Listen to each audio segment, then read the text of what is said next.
your CIGTV News Update, your community headlines and weather forecast, I'm Donna Bush. Glad you could join me. The 6th annual Deputy Governor's 5K event is happening this Sunday, September 29th on Grand Cayman. Helping to do her part in the fundraising efforts is Miss Cayman Islands Universe, Khadijah Bodden, who came by the Government Administration building on Friday to collect her DG's 5K t-shirt. Hundreds and hundreds of walkers and runners are expected to join the Deputy Governor to reach the goal of raising $70,000 this year. The event gets underway at 6:30 sharp Sunday morning right here outside the Government Admin building on Elgin Avenue. Remember, the DG's 5K Challenge is committed to promoting a more sustainable Cayman Islands, so you're encouraged to please bring your own water bottle to the event where water will be provided to you. Well, let's go now to Northside, where students of the Clifton Hunter High School took part in their annual Clifton Hunter Day. Students watched as peers were awarded and pinned. Student awards went to YMCA Young Leaders, the Cadet of the Year, top athletes, and those who excelled academically. Student leaders were pinned for their involvement as youth parliamentarians, peer mentors, student council members, and prefects. The head and deputy head boys and girls also received their pins. I think it was superb. World class. It was world class. Okay. World class. It was fabulous. The teams that put it together, even this morning, working to get things done, it was just fabulous. Students chipping in, taking down chairs willingly. Sitting above the displays, the presentation of the program, the MCs. I was with them this morning, going through the program. It was just very collaborative. High energy, world class. The new Miss Cayman Islands Universe, Khadijah Bodden, was also at the Clifton Hunter Day. She's an alumni there. She was invited as a special guest. We've never had a Clifton Hunter Day. Well, when I was in school, we didn't have one, and I think it's such a good idea to teach the kids about the history of the name of the school. And it was so nice seeing all of my school teachers. I saw a lot of school teachers that I haven't seen in years, and it was just, it made me feel so good. And it was really nice to see the students. We have a lot of students, and we did the prefect pinning, which was really nice. We have a lot of prefects as well. We didn't have that many prefects when I was in school, so it was really nice. And you can join us next Friday following our news update for an in-depth look at Clifton Hunter Day. And speaking of students, some interesting figures from this year's Library Service Summer Reading Challenge.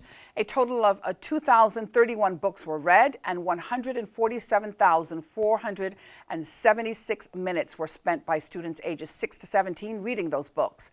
The 5th annual Summer Reading Challenge ended last weekend with awards being handed out to students who read the most books over the holidays. The event is a national literacy program which encourages primary and secondary students to read consistently throughout the summer holidays.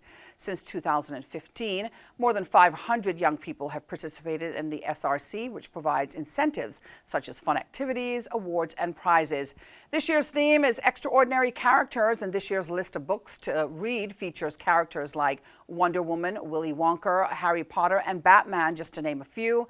The aim of the event is to incentivize reading activity during the summer and increase literacy for primary school students, and to provide constructive activities for secondary age students during their summer holidays. Students ages 6 to 17 took part in the Library Services Summer Reading Challenge this year.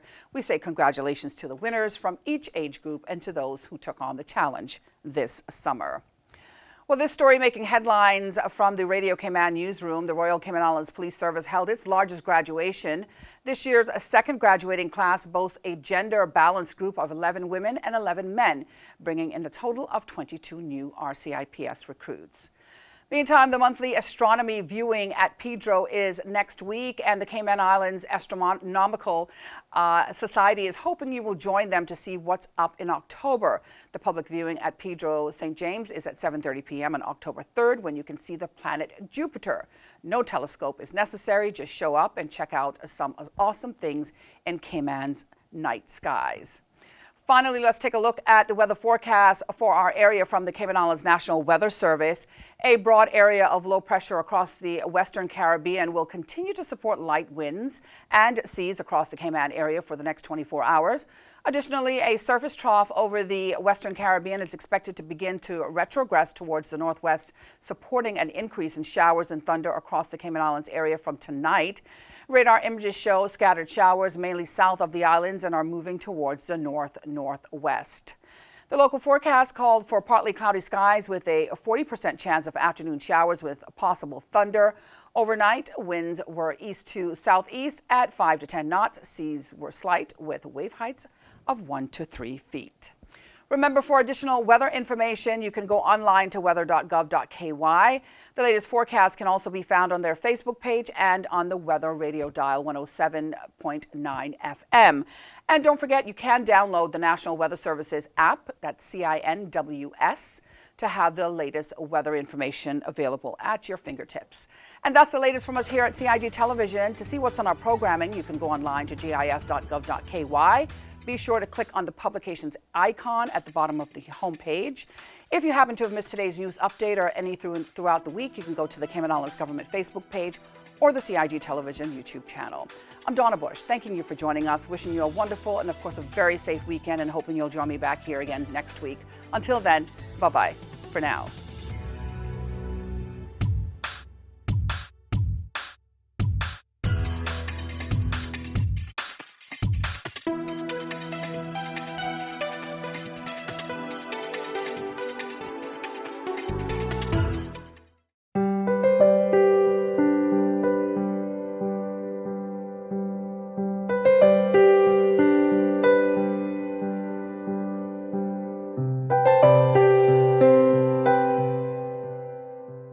Boating, fishing, and water sports in the Cayman Islands are great, but keep a cool head. Here are 7 tips for fun and safe sea outings. Number 1. Use a checklist to plan your outing. Check the weather forecast, make a float plan, and share it with someone who is remaining on land, stating where you're going, with whom, and when you're expected to return. Visit your nearest marine supply store to get your safety gear. This includes signaling mirrors, whistles, and a flare kit.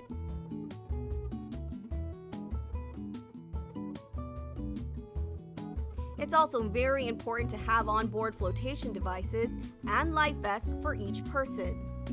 There are different types of vests. Some are for water sport activities such as snorkeling, and others are for going on offshore boating or on fishing trips. Number 2. These items can be lifesavers in case of an accident or bad weather. Number 3. Use a motor kill switch, especially if you're boating alone.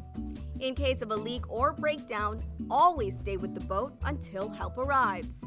If you capsize, an emergency beacon or locator device can send a distress signal to inform the authorities of your location.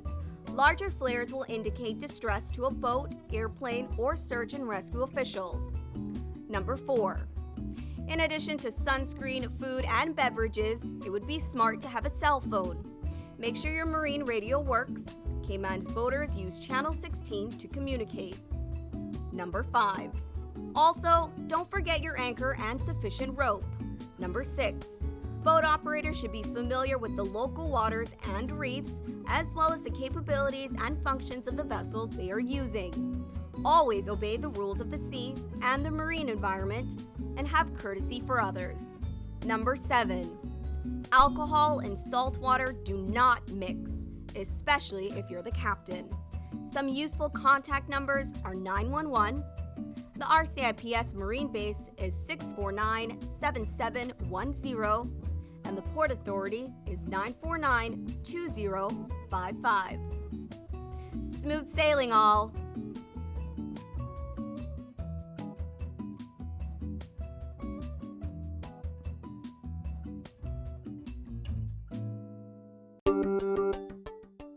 Did you know that planning permission is required for an addition, alteration, or any material change to your house?